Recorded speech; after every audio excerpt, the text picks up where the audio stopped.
Bonjour et bienvenue pour notre webinaire à propos de Google Ads. Aujourd'hui, on va discuter de tout ce qui est mots-clés.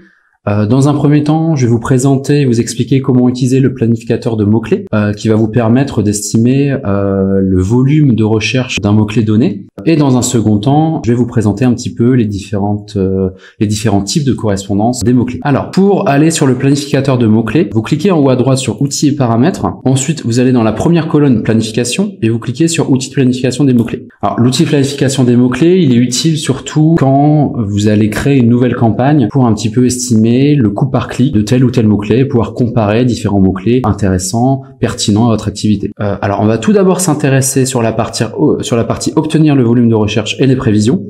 Du coup, vous cliquez dessus. Ensuite, vous tapez votre mot-clé dans cet espace. Moi, je vais prendre un exemple, par exemple, création de site et créer un site. Donc, je vais comparer en fait ces deux mots-clés-là, ces deux termes de recherche, et j'ai juste envie de voir quel mot-clé génère le plus de volume, celui qui pourrait être le plus intéressant pour moi. Donc vous tapez vos deux mots-clés comme ça, l'un en dessous de l'autre, et vous cliquez sur démarrer. C'est en train de chercher, voilà.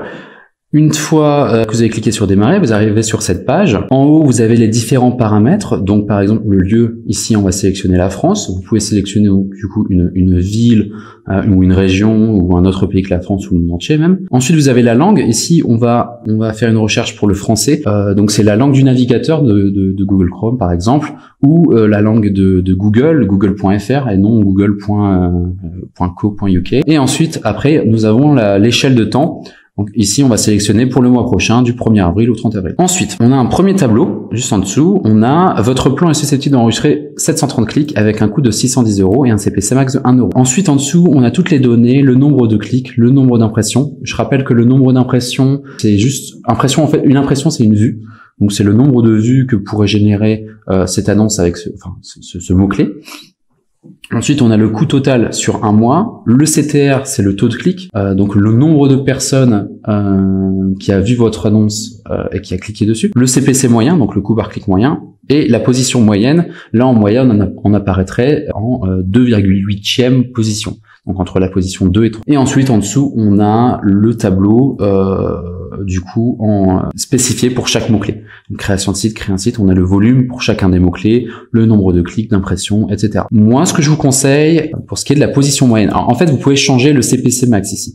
Le CPC max, c'est le coût le coût maximal pour lequel vous allez payer votre clic. Ici, c'est 1 €, donc vous ne payerez jamais plus cher qu'1 € pour faire apparaître votre annonce. Moi, ce que je vous conseille, l'idée, c'est de trouver en fait le CPC max qui est égal à la position moyenne 2, à la seconde position. Parce que la seconde position, sur Google Ads, c'est la position la plus rentable. Donc ici, on va mettre par exemple 3 €, 3 €, et on voit, ça se met à jour automatiquement, enfin en temps réel, on voit que on arrive en position 2,1. Donc on va augmenter un petit peu, on va mettre 3,20 €. Et on arrive à la deuxième position. Donc si vous mettez, c'est une estimation hein, bien sûr, si vous mettez comme coût par clic maximum 3,20 €, vous apparaîtrez en moyenne en deuxième position. Ce qui ne veut pas dire que vous payerez chaque clic 3,20 €. C'est vraiment l'enchère maximale. Comme vous pouvez le voir ici, en moyenne, vous paierez plutôt 2,07 € ou 2,24 €. Donc, vous ne payerez pas 3,20 €. On peut voir aussi dans le tableau d'en bas que créer un site génère beaucoup plus de volume que création de site. Donc, il peut être plus intéressant de plutôt se positionner sur créer un site parce qu'on va toucher beaucoup plus de personnes. Donc voilà, moi, c'est comme ça que j'utilise le planificateur de mots-clés pour la partie prévision. Il y a aussi une autre partie qu'on peut utiliser. Je vais vous montrer, donc vous faites retour, qui est la fonctionnalité trouver de nouveaux mots-clés. Donc on va cliquer dessus et on va par exemple utiliser un des exemples ici, livraison de repas, par exemple. Vous tapez livraison de repas ou votre mot-clé à vous, hein, bien sûr. Vous inclure les noms de marques dans les résultats parce qu'on ne veut pas. Par exemple, si vous mettez livraison de repas, vous aurez toutes les recherches Uber Eats, Deliveroo, etc. Donc on décoche ça et on clique sur obtenir les résultats. Donc, par ici, lieu France, langue français. Donc, Google nous sort toute une liste de mots-clés, d'idées de mots-clés que l'on pourrait utiliser. Il nous donne aussi donc le nombre moyen de recherche mensuelle, la concurrence et la fourchette basse et haute de l'enchère pour apparaître en haut de page. Alors, moi, ce que je vous conseille de faire, c'est de trier par nombre moyen de recherche mensuelle afin de faire apparaître les mots-clés qui génèrent le plus de recherche en haut. Donc, comme vous pouvez voir ici, c'est livraison de repas, commander à manger, livraison repas à domicile, etc. Vous avez tout un listing. À droite, vous pouvez voir la concurrence. Donc, Google Ads vous indique s'il y a une forte concurrence sur ce mot-clé-là. Donc, vous pouvez aussi choisir de vous placer sur des mots-clés où il y a une faible concurrence. Par exemple, vous pouvez voir là, restauration, livraison. Il y a une plus faible concurrence que sur livraison repas ou livraison repas à domicile, qui est élevée. Donc moi, ce que je vous conseille, c'est d'utiliser cette partie pour trouver des mots-clés intéressants auxquels vous n'aurez pas pensé, et ensuite utiliser l'autre partie du planificateur de mots-clés pour trouver la deuxième position pour ce mot-clé-là. Ça vous permet d'avoir une estimation du prix par clic des mots-clés que vous aurez recherchés, pertinents à votre activité. Donc ça, c'est toute la partie planificateur de mots-clés. Maintenant, on va s'intéresser à tout ce qui est type de correspondance de mots-clés. Donc ça se trouve autre part. On va retourner sur la page principale de Google Ads. À gauche de l'écran, vous cliquez sur votre campagne, ici Excite, et ensuite sur la colonne juste à droite de cette colonne noire, vous allez cliquer sur mots-clés. Donc une fois arrivé sur cette page, vous allez avoir un tableau avec tous vos différents mots-clés. Donc pour commencer, je vais d'abord vous présenter les différents types de correspondance des mots-clés. Il y a 4 différents types de correspondance de mots-clés. Vous avez la requête large, qui est ici, le modificateur de requête large, l'expression exacte et le mot-clé exact. Alors je vais vous expliquer un petit peu les subtilités de ces différents types de correspondance. Alors la requête large, si vous mettez poulailler connecté, sans guillemets, sans plus ou sans crochet, vous allez apparaître sur des termes similaires à votre mot-clé. Donc poulailler connecté, par exemple, vous pourriez avoir poulailler intelligent, poule intelligente, enfin pourquoi pas.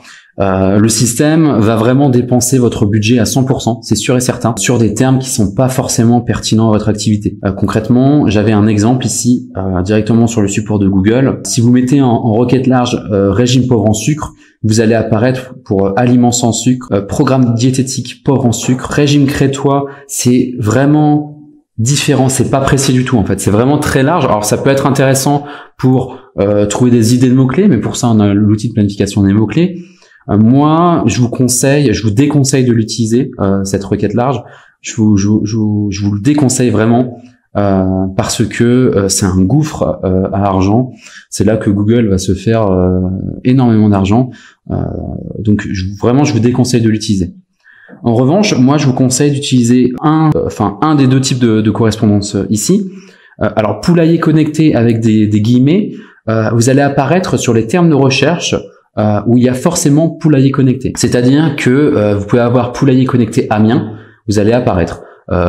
Poulailler connecté entreprise, vous allez apparaître. Poulailler connecté Toulouse, vous apparaîtrez, etc., etc. Donc il faut qu'il y ait forcément ces deux mots-là, ce mot-clé collé, poulailler connecté dans le terme de recherche pour que votre annonce apparaisse. Il peut pas y avoir de synonyme, etc. Donc c'est déjà beaucoup plus précis. Plus poulailler, plus connecté, c'est un modificateur de requête large, c'est-à-dire que vous allez apparaître, tout comme poulailler connecté avec des guillemets, vous allez apparaître si et seulement si poulailler connecté dans le terme de recherche. La seule différence, c'est qu'il peut y avoir un mot entre poulailler et connecté. Donc vous pouvez avoir poulailler entreprise connectée, par exemple.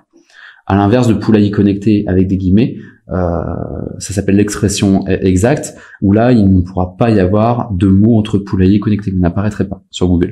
Ensuite, poulailler connecté entre crochets, c'est des mots-clés exacts, c'est vraiment si vous souhaitez apparaître que sur poulailler connecté, pas d'autres mots. Donc, poulailler connecté Paris, vous n'apparaîtrez pas. Donc, ça peut être intéressant si vous êtes sûr et certain de votre mot-clé, qu'il génère du volume, qu'il y a des recherches, que c'est pertinent, etc. Si vous souhaitez quand même apparaître sur des termes à côté, notamment géographiques, comme poulailler connecté Paris, ça peut être intéressant de se placer dessus. Donc moi je vous conseille, quand vous démarrez votre campagne, commencez avec les plus ou les guillemets, mais jamais en requête large, et évitez peut-être mots-clés exacts avec les crochets. Donc les plus ou les guillemets, moi ça me paraît pas mal. C'est ce que moi personnellement j'utilise. Donc ça c'est vos mots-clés. Ensuite, vous avez les mots-clés à exclure, c'est-à-dire que par exemple pour le poulailler connecté, je les ai déjà ajoutés comme exemple, vous souhaitez peut-être ne pas apparaître sur gratuit ou occasion. Si vous mettez des plus par exemple, ou des guillemets, il peut y avoir d'autres mots à côté, mais vous ne souhaitez pas apparaître sur poulailler connecté occasion, ou poulailler connecté gratuit par exemple. Si vous vendez des chaussures, vous voulez pas chaussures d'occasion, si vous vendez que du neuf par exemple. Donc vous cliquez sur le plus bleu pour ajouter des mots-clés à exclure, vous vous placez au niveau de votre campagne ou de votre groupe d'annonces, et vous mettez plus gratuit plus occasion pour exclure ces mots dans vos termes de recherche.